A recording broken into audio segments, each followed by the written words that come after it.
The neon-soaked corridors of Nexus Station reeked of desperation and broken dreams.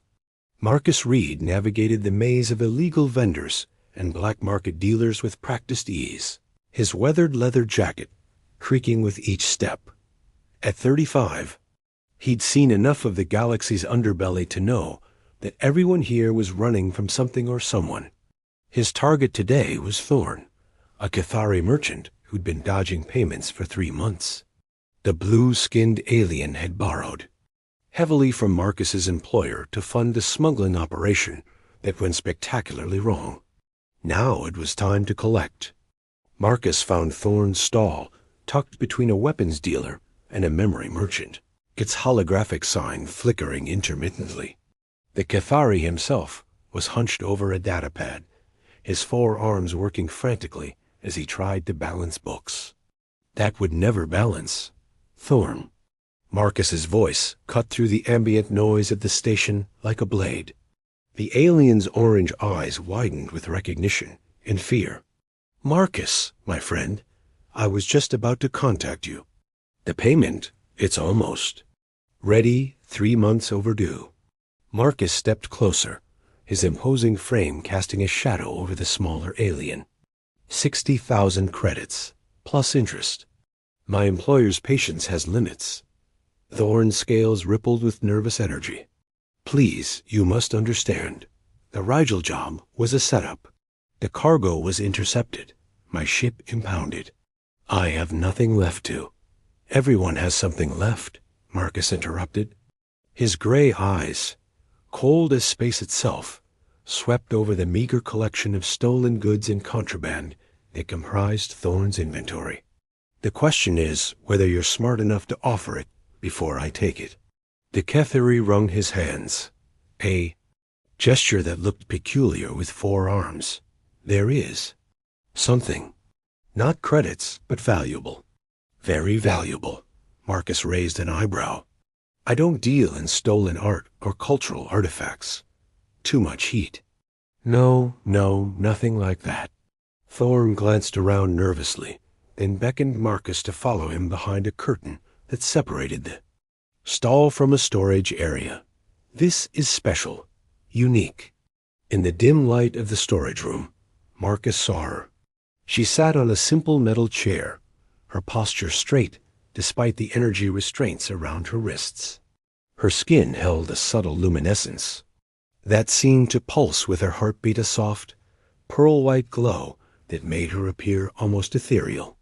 Her hair cascaded down her shoulders in waves of silver, and when she looked up at him, her eyes were the color of deep ocean blue-green, with flecks of gold that seemed to swirl like distant nebulae. She was breathtaking. "A Solarian, Thorn," whispered, his voice filled with awe and greed. "Pure bloodline. Do you know how rare they are? Their homeworld was destroyed in the Crimson Wars. There are maybe 1,000 left in the entire galaxy." Marcus felt his jaw tighten. "I don't deal in people." "Ah, but this is different." Thorn's excitement was palpable. "She's not just any Solarian. Look at her hands, see those silver markings? That's nobility, high nobility. She's worth more than 10 times what I owe you." The woman girl, really, she couldn't be more than 25, met Marcus's gaze steadily. There was no fear in her expression, no pleading, just a quiet dignity that made something twist uncomfortably in his chest. "Her name is Zara," Thorn continued, oblivious to the tension crackling between Marcus and his prisoner. "Captured during a raid on a luxury transport. The slavers who brought her here didn't know what they had. They sold her to me for practically nothing." "And now you want to sell her to me," Marcus said, his voice flat. "Think of it as a rescue," Thorn said quickly. "You're known for your moral flexibility. Surely you wouldn't leave her here to be sold to some collector who would lock her away like a trophy." Marcus studied the alien's face. Thorn was desperate, but he wasn't entirely wrong. The debt collector had seen enough of the galaxy's dark corners to know what happened to exotic slaves in the wrong hands. At least if he took her, he could ensure she found her way to freedom. She's not speaking, Marcus observed. Trauma. Most likely, Thorn shrugged. Or perhaps she doesn't understand Standard. Many of the noble houses maintained their ancient languages, but she's healthy, unharmed. I've made sure of that. Marcus looked at Zara again. This time, she tilted her head slightly, and he caught something in her expression, a flicker of intelligence, of calculation. She understood every word they were saying. The restraints, Marcus said. Remove them. Now, friend, that might. Not be wise, remove them, or the deal is off. Thorn hesitated, then activated a small device. The energy bonds around Zara's wrists dissolved. She flexed her fingers slowly, and Marcus noticed the graceful way she moved, like a dancer testing. Her range of motion. 60,000 credits, Marcus said finally. That's what you owe. This ... arrangement ... settles your debt completely. No future claims, no interest, no complications. Agreed. Thorn's relief was palpable. Shall I prepare the transfer? Papers? Standard ownership documents, Marcus said, hating himself for the words. But I want a clean chain of custody. No outstanding claims, no previous contracts that might complicate things later. As Thorn busied himself with the paperwork, Marcus found himself alone with Zara. She stood slowly, her movements fluid and graceful, and approached him with measured steps. You're not what I expected, she said quietly, her voice carrying. An accent he couldn't place musical, with vowels that seemed to ring like chimes. So she did speak Standard.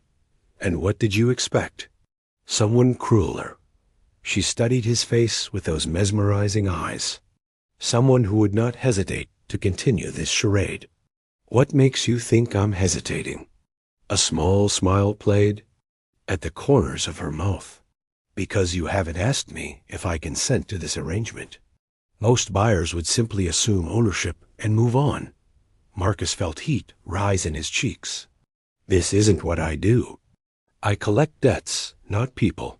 Yet here you are, collecting me. Here I am, getting you out of a bad situation, he corrected. Once we're away from this station, you'll be free to go wherever you want. Her smile widened slightly. And if I choose to stay with you? The question caught him off guard. Why would you want to do that? Perhaps I have my reasons. She moved closer, close enough that he could see the subtle patterns in her luminescent skin, like constellations shifting beneath the surface. Tell me, Marcus Reed, what do you know about Solarian customs? The use of his full name surprised him. Not much. Your people keep to themselves.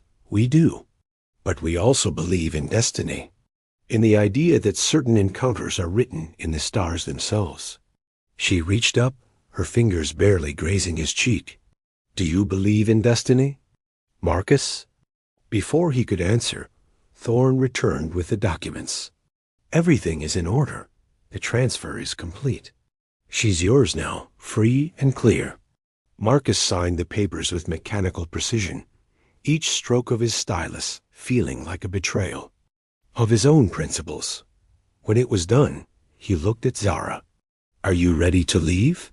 She nodded, and together they walked through the station's corridors toward the docking bay where his ship waited.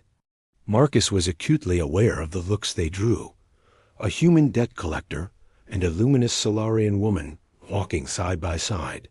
Some stares were curious, others envious, and a few held darker intentions. His ship, the Wanderer, was a modified cargo hauler-nothing fancy, but reliable and well-armed. As they boarded, Marcus gestured toward the passenger quarters. You can use the cabin on the left. There's a shower, fresh clothes, whatever you need. We'll be underway within the hour. Where are we going? Zara asked. Wherever you want. Marcus replied. Like I said, you're free now. She paused at the threshold of the cabin, looking back at him. What if I told you that freedom was more complicated than that? That sometimes the greatest liberty comes from choosing your own chains? Marcus frowned. I don't understand. You will, she said softly. Give it time. As the Wanderer cleared Nexus Station's gravitational well and jumped to hyperspace, Marcus found himself thinking about Zara's words. He'd thought he was rescuing her, but increasingly, he wondered if he'd been the one who'd been rescued instead. In the passenger cabin, Zara stood before the small mirror, her reflection showing none of the fear or uncertainty that should have marked someone in her position. Instead, she smiled an expression full of anticipation and something that might have been triumph. Phase 1 complete, she whispered to herself in the ancient Solarian tongue. Now the real work begins. Outside her window, the stars stretched into lines of light, carrying them toward a destiny that neither of them could yet imagine. But in the depths of space, other ships were already changing course, following signals that had been carefully planted and meticulously planned. The game was just beginning. 3 days into their journey through the swirling void of hyperspace, Marcus Reed was beginning to understand that his life had become infinitely more complicated than a simple debt collection. Zara moved through his ship like she belonged there, her luminescent skin casting soft shadows in the corridors as she explored every corner with curious eyes. She was nothing like he'd expected a traumatized refugee to be. "Your ship is older than it appears," she commented over breakfast, delicately, sampling the reconstituted protein Marcus had prepared.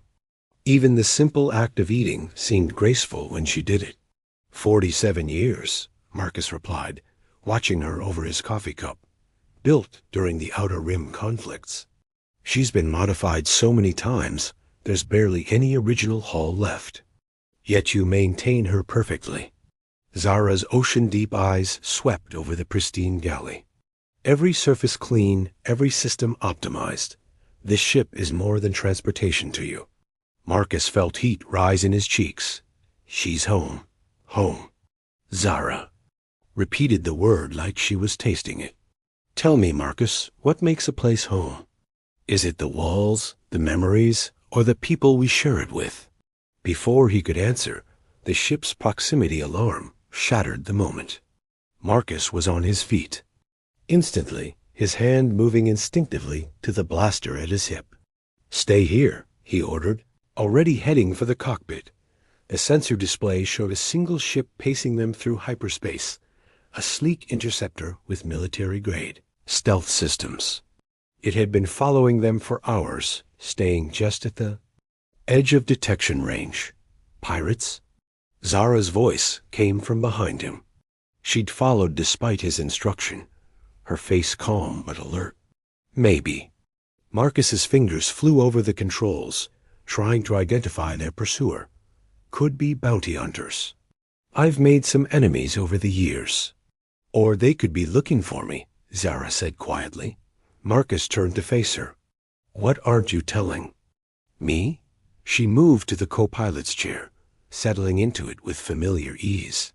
My people don't simply disappear, Marcus. When someone of importance goes missing, certain protocols are activated. Someone of importance? Marcus's eyes narrowed.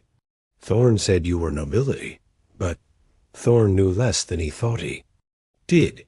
Zara's fingers traced patterns on the console, and Marcus noticed they weren't random. They were matching the ship's navigation sequences. The markings on my hands that he mentioned? They're not just signs of noble birth. They're royal bloodline markers. The words hit Marcus like a physical blow. Royal bloodline? The Solarian Dominion still exists, Marcus, even if our homeworld doesn't. We've scattered to the stars, but the crown endures. She looked at him with those impossible eyes. I am Zara Vel Solaris, heir to the eternal throne. Marcus stared at her, his mind reeling. You're telling me I accidentally bought a princess? Accidentally? Zara's laugh was like silver bells. Dear Marcus, there was nothing accidental about it. I chose you very carefully. Before Marcus could respond, the pursuing ship dropped out of hyperspace directly behind them. The Wanderer shuddered as a tractor beam locked onto their hull. Incoming transmission. The computer announced. Marcus activated the comb, and a hard face appeared on the screen. Human, scarred with the cold. Eyes of a professional killer. This is Captain Voss of the mercenary vessel Bloodhound. You are harboring stolen property. Surrender the Solarian female, and you will not be harmed. Stolen property? Marcus's voice was dangerously quiet. I have legitimate ownership documents. Documents? Obtained through false pretenses, Voss replied. The woman you call Zara is a fugitive from Solarian justice. Return her and collect the substantial reward, or resist and face the consequences. The transmission cut off, leaving Marcus and Zara alone in the cockpit's sudden silence. Is he telling the truth? Marcus asked. Are you a fugitive? Zara was quiet for a long moment, her luminescent skin pulsing with what Marcus was beginning to recognize as emotional agitation. The truth is more complicated than Voss would have you believe. Then uncomplicated, Marcus said, his hand moving to the weapon controls. Because I need to know who I'm fighting for. 3 months ago, my mother, Queen Seraphina, announced my betrothal to Prince Darien of the Centauri houses. A political alliance to strengthen both our peoples. Zara's voice was steady, but Marcus caught the pain beneath it. The marriage was arranged without my consent, scheduled to take place, whether I agreed or not. So you ran away. I chose freedom over duty, she corrected. In Solarian law, that makes me a traitor to the crown. But in my heart, it makes me free. Marcus felt the Wanderer lurch as Voss's ship began pulling them in. And now they want to drag you back. Voss is a bounty hunter, not a Solarian agent. Someone hired him to retrieve me, someone with deep pockets and deeper secrets. Zara turned to face him fully. The question is, will you help me stay free, or will you collect your reward and walk away? Marcus looked at her, really looked at her. He saw the strength in her posture, the intelligence in her eyes, the way she'd never once begged or pleaded despite her circumstances. He thought about the past 3 days, the way she'd moved through his ship like she belonged there, the conversations. That had stretched late into the night, the gradual realization that she was becoming essential to his existence. Hold on, he said, his hands moving to the controls. Marcus disengaged the autopilot and threw the Wanderer into a spiraling dive that would have torn apart most civilian vessels. The ship's modified hull groaned under the stress, but she held. Together, behind them, the tractor beam lost its lock. Impressive, Zara said, apparently unaffected by the violent maneuver. But Voss won't give up easily. He has a reputation to maintain. So do I, Marcus replied grimly, watching the Bloodhound adjust its course to pursue them. And I don't abandon people who trust me. Trust? Zara moved closer, close enough that he could smell her skin like ozone in starlight. Is that what this is? I don't know what this is, Marcus admitted, his focus split between the pursuing ship and the woman beside him. But I know I'm not handing you over to some bounty hunter. The Bloodhound was faster than the Wanderer, but Marcus had decades of experience running from impossible odds. He dove toward a nearby asteroid field, using his ship's superior maneuverability to weave between the floating rocks. There's something else, Zara said, as they dodged a particularly large asteroid. Something I haven't told you about why I chose you specifically. Now might not be the best time for revelations, Marcus said through gritted teeth as he spun the ship around a cluster of debris. Actually, it's the perfect time. Zara's hand covered his on the controls. My people have certain ... abilities. Gifts that manifest in the royal bloodline. I can sense emotions, intentions, the truth behind words. Marcus glanced at her. You're telepathic? Not exactly. It's more like emotional resonance. And from the moment I saw you, I knew you were different. Your emotions don't lie, Marcus. You're exactly what you appear to be. A good man trying to survive in a complicated galaxy. And what do you sense now? Marcus asked, bringing the ship around for another evasive maneuver. Determination, protectiveness, and something else, ... She paused, her cheeks darkening slightly. Something that makes my heart race. Marcus felt his pulse quicken. Zara, I know it's complicated, she said quickly. I know that I'm not free to feel these things, that my life belongs to politics and duty and arrangements made by others. But when I'm with you, I feel like I can breathe for the first time in years. The bloodhound emerged from behind a large asteroid, its weapons charging. Marcus cursed and pulled the wanderer into a tight turn, but he could see they were running out of hiding places. There's something I need to tell you too, Marcus said, his voice rough with emotion. These past 3 days, they've been the best I've had in years. Having you on my ship, talking with you, seeing you smile, it's like waking up from a dream I didn't know I was having. Marcus. Zara's voice was soft, vulnerable in a way he'd never heard before. I know you're a princess, he continued, dodging another volley of weapons fire. I know you're from a different world, a different life. But I also know that I can't let them take you back to something that makes you unhappy, even if it costs you everything. Especially then. The bloodhound was closing in, its superior firepower beginning to overwhelm the Wanderer's defenses. Marcus made a desperate decision, diving toward the largest asteroid in the field, one with a hollow core that sensor readings suggested might contain an abandoned mining facility. What are you doing? Zara asked. Something crazy, Marcus replied, threading the ship through a narrow canyon in the asteroid's surface. Hold on. They plunged into the asteroid's depths, following a winding tunnel that opened into a vast hollow chamber. Ancient mining equipment dotted the space, long since abandoned. Marcus set the ship down on a rocky ledge and shut down all non-essential systems. We can't hide here forever, Zara said. We don't need to hide forever, Marcus replied, checking his instruments. Just long enough. For what?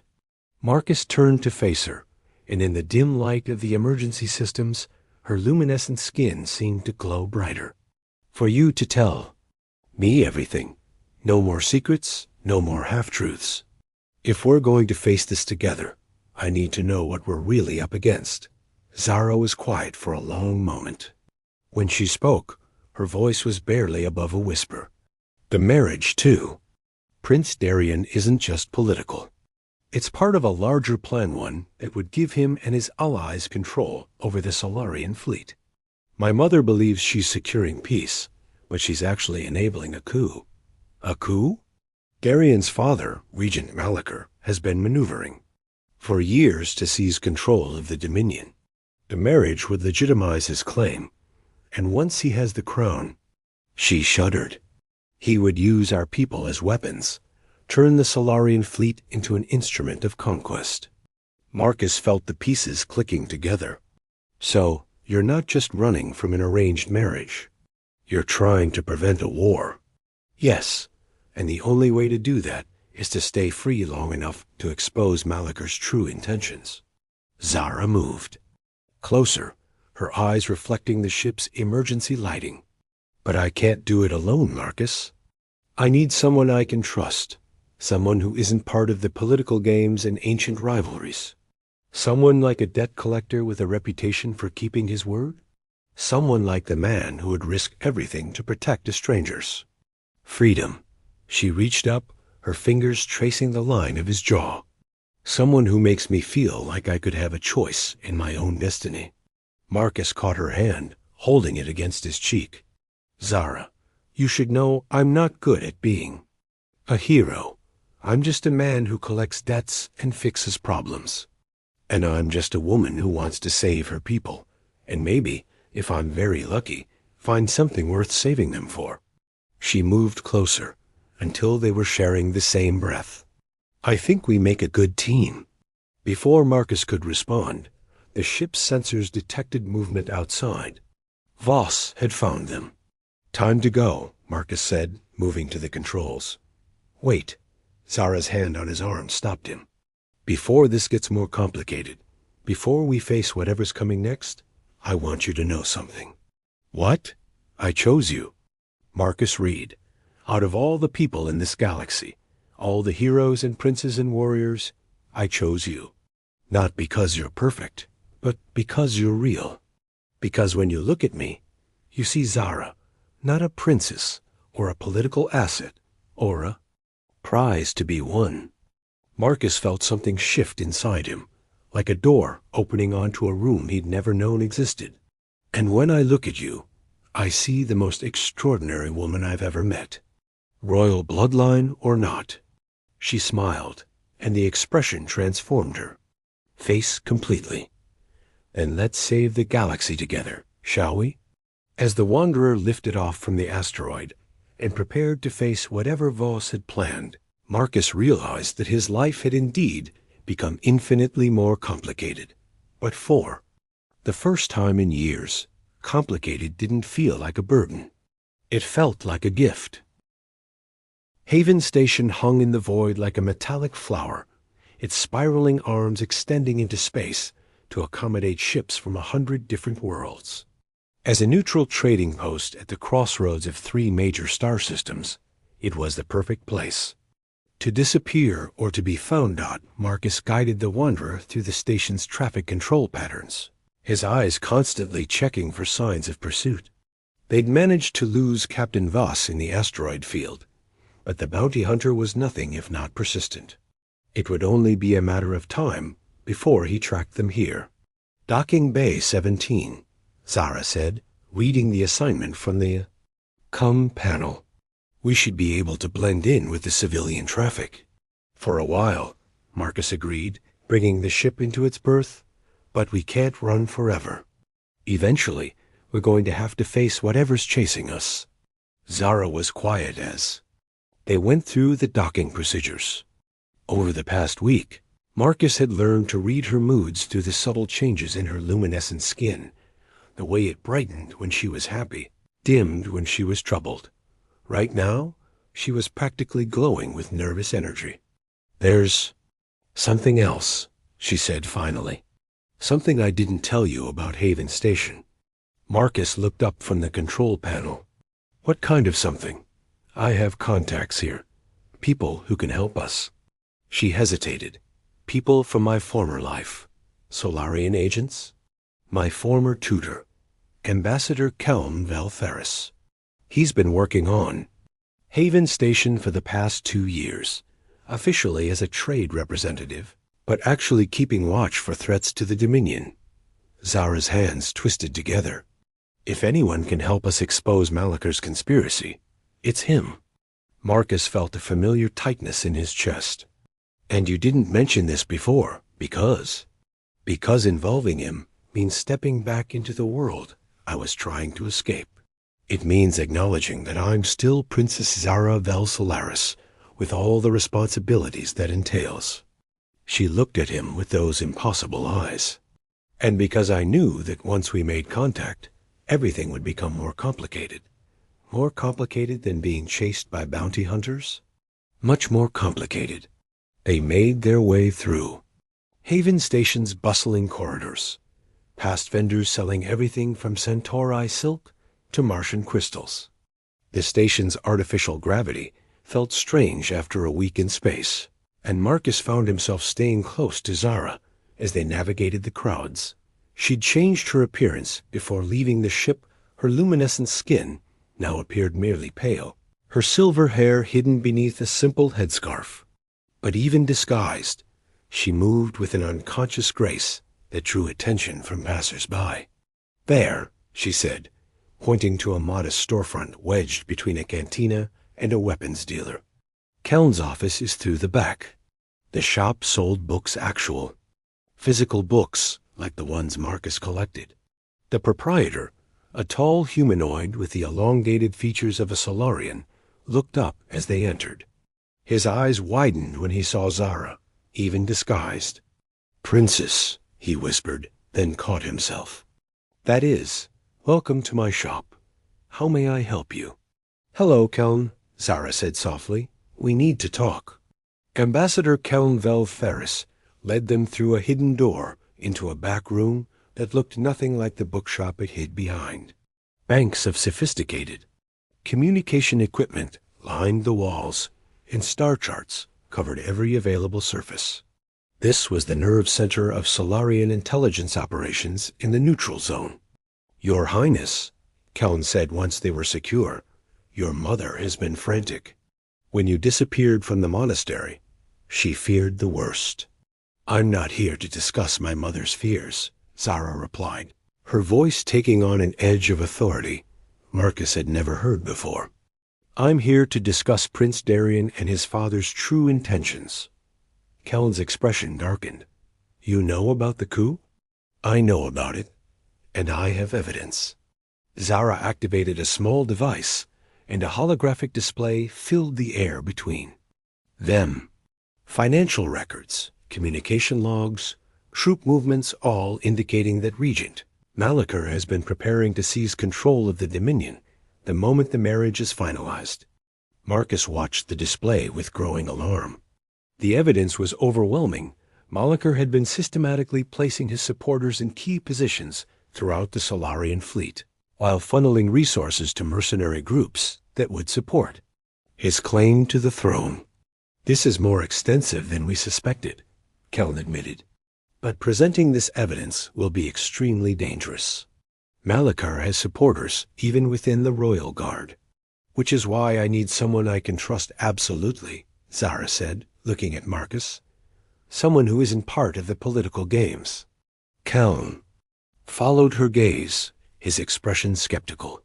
A human debt collector? Your Highness, surely you realize the delicacy of this situation.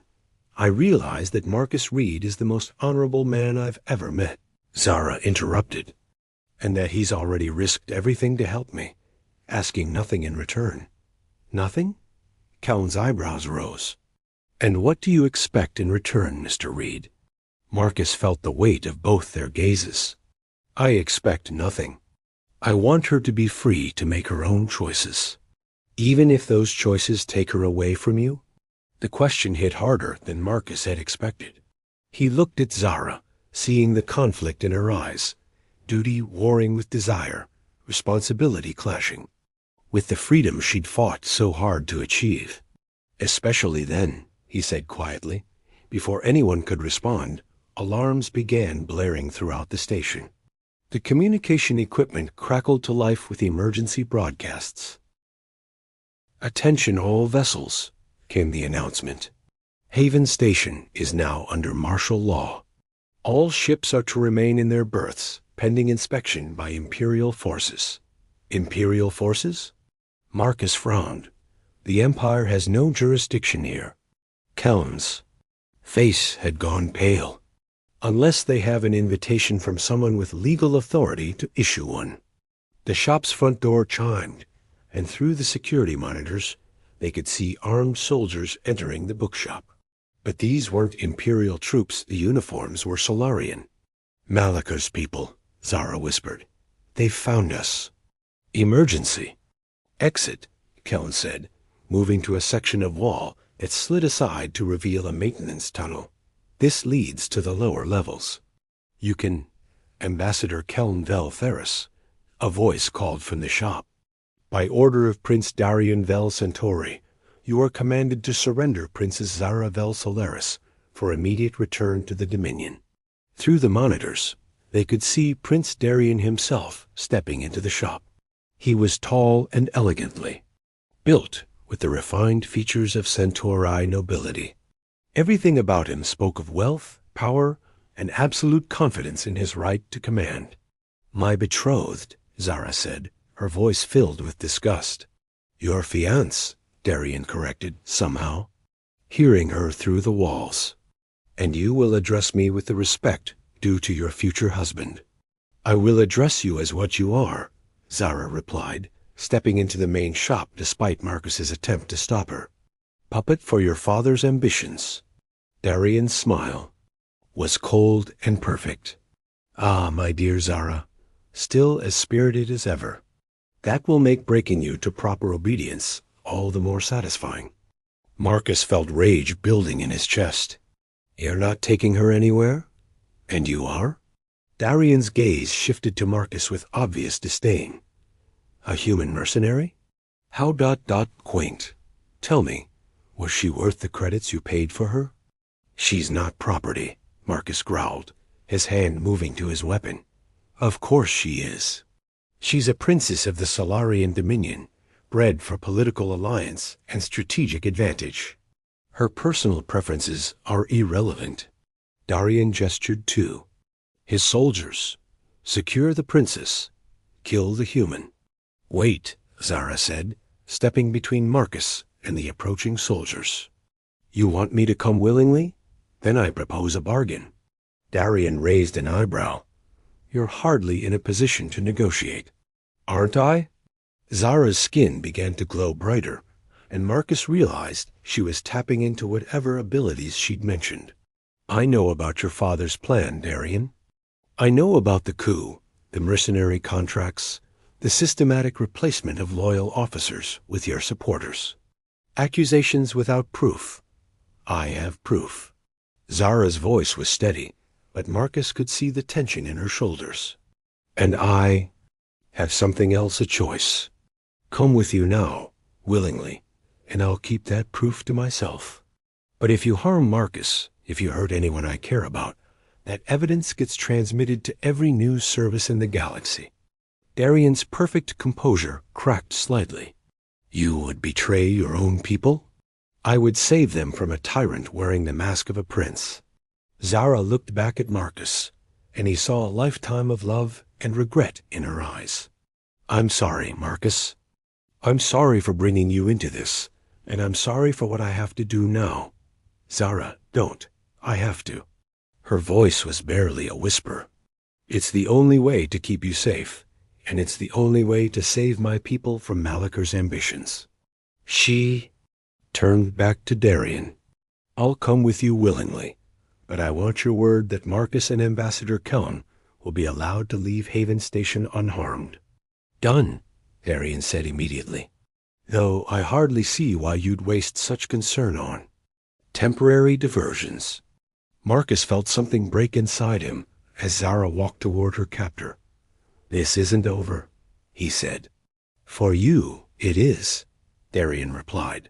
Consider yourself fortunate that my betrothed values your life. Others might not be so generous. As the Solarian soldiers escorted Zara away, she looked back one last time. Remember what I told you about choices, Marcus. Sometimes the greatest freedom comes from choosing your own chains. And then she was gone, leaving Marcus alone with Ambassador Kellan and the crushing weight of loss. She sacrificed herself to save. Use, Kellan said quietly, and to prevent a war that would have consumed thousands of lives. She sacrificed herself for duty, Marcus replied bitterly. Same thing that's been controlling her entire life. Perhaps. Or perhaps she chose to sacrifice herself for love of her people, love of peace, and love of a certain debt collector who showed her what freedom could feel like. Marcus stared at the empty doorway where Zara had disappeared. What happens? Now we honor her sacrifice by making sure it wasn't in vain, Kellan said, moving to his communication equipment. She bought us time, Mr. Reed. Time to gather allies, time to prepare evidence, time to find a way to save both her and the Dominion. And if we can't, then we make sure her story is told. That somewhere in this galaxy, people know that Princess Zara Vel Solaris chose love over duty, freedom over security, and that she died fighting for the right to make her own choices. Marcus felt the familiar weight of his blaster at his hip, the solid presence of his ship waiting in the docking bay. He'd spent his life collecting debts and solving problems, but this was different. This was personal.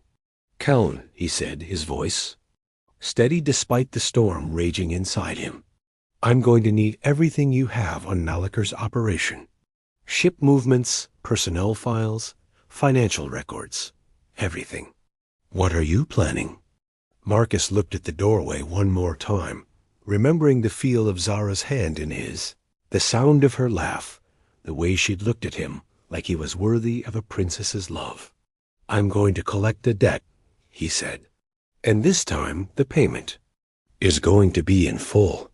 As Haven Station returned to its normal bustle of commerce and intrigue, two men bent over star charts and communication logs, planning what would either be the greatest rescue in galactic history or the most glorious failure ever attempted. Either way, Princess Zara Vel Solaris would know that someone had thought her worth fighting for.